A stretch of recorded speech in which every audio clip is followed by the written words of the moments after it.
Amerika ngalawan Irak seseleh lantaran ruhul jihadna tinggi jasa boro ngalawan kolot ngalawan budak keges pohara diadukeunlah Syiah jeung Sunni timbullah aya bom bunuh diri ieulah buatan Amerika anu dientepkeun ka Syiah mentak ngadulah Sunni jeung Syiah geus kuari tentara Irak anu masih kena di negara naon ngaranna berkeluyuran ieu ngamankeun lain ngamankeun tentara Amerika mah geus balik Amerika ruh kuluh cekena geus balik kabeh ka ditu tinggal aya bom-bom bunuh diri buatan Amerika ieulah diamankeun tumantak teu kapake pemerintahan bayangan buatan Amerika nu kapake tetap pemerintahan buatan rakyat. Jadi ada dua pemerintahan di Irak mah. Tengaku nyana ka pemerintahan buatan Amerika. Sanajan ku ada di bawah Amerika tetap pemerintahan nyana nyieun khusus presiden jeung nyieun perdana menteri. Presidenna ahli sunnah wal jamaah, perdana menterina Syiah geus dihijikeun mentak pidato terus unggal poe Syiah dan Sunni harus menyatu. Entak eueuh gontok-gontokan ku ari di Irak aman Amerika tercengang deui bae diadukeun tetep teu berhasil. Jadi ku ari Amerika tinggal mengkolna bae ku ari hutangna ambalaya tentarana loba nu paeh di Irak mah paeh teh geus jadi biasa tapi kafir mah paeh teh apan jadi nyeri. Kemudian loba nu arasup Islam ngan teu dipublikasikeun. Balik di Irak tentara Amerika loba nu asup Islam bahkan loba anu dipenjara kuari lantaran manut ka Irak hartina jadi Islam jadi muslim. Nah, di Irak mah nantangan keneh bae hayu gara ka dieu deui Amerika cakna gelut jeung aing mun cara ngomong urang sakitu geus ngap-ngapan nangtangan keneh bae kitulah ruhul jihad anu tinggi.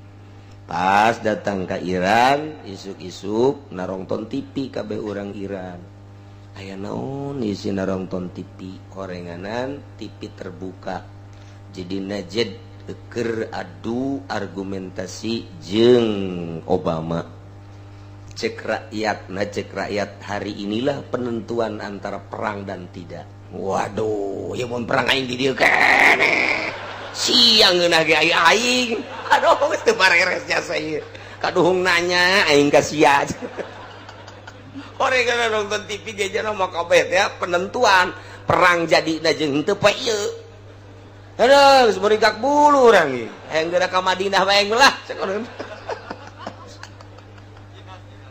juat jasa urang Iran lah ju nanya ka rakyatna kumaha siap jasa perang lantaran bakal menang jasa ngalawan Amerika. Ji beres tete adu argumentasi adu dalil kula nanya deui kumaha tah hasilna Iran siap perang jeung Amerika cuman karena cinta agama rakyat jeung bangsa perangna ulah di negeri Iran perangna siap kami ke Amerika kami neuk rusak Amerika atawa di lapangan mana adu kekuatanana gitulah najed tanda tanganna ulah di Iran. Pokoknya siap perang datang ke paeh rakyat Iran asal ulah di negeri Iran kami siap ke Amerika tentara Iran kabeh ke Amerika dek paeh dek hirup kami siap saumur hirup dek ngalawan kafir kahiji atau di lapangan mana perangna asal ulah di negara tak itulah keputusan nana akhirnya Amerika sieun cekena embung atuh di negara kami mah cekena keputusannya terjadilah poe eta tah aduh jago aing 2 PD ieu di Iran ieu 2 PD bahaya Gusti Allah doaku itulah eta pas di ditu pas keputusan Najid nyaritakeun tentang keputusan perang poe eta jasa Masya Allah barang ngadenge keputusan seperti itu Amerika tetap malaka atuh ai teh di Iran mah.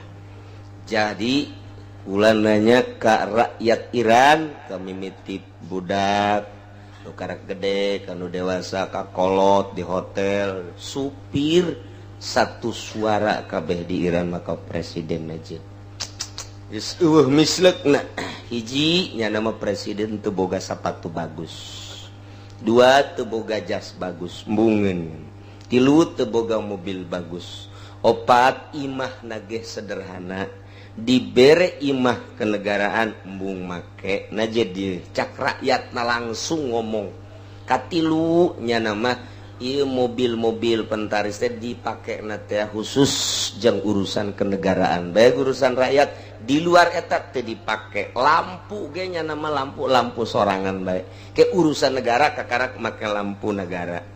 Jadi inget-inget ka Sayyidina Ali karramallahu wajhah, mentak satu suara rakyat nu nganggur tetap dijamin bae, digaji bae.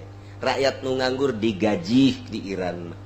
Namun daek sakola geus teu kudu mayar, boh urang Iran, boh urang luar negeri, Mesir nu sakola di Iran, Indonesia nu sakola kabeneran kapanggih jeung urang Indonesia nu sakola di Iran, caknya gratis jasa. Kemudian urang mamana ge nu sakola di Iran gratis, bahkan lain sakadar sakolana hotelna gratis, daharda gratis, sagalana pokona asal daek bae. Lain bae rakyat Iran.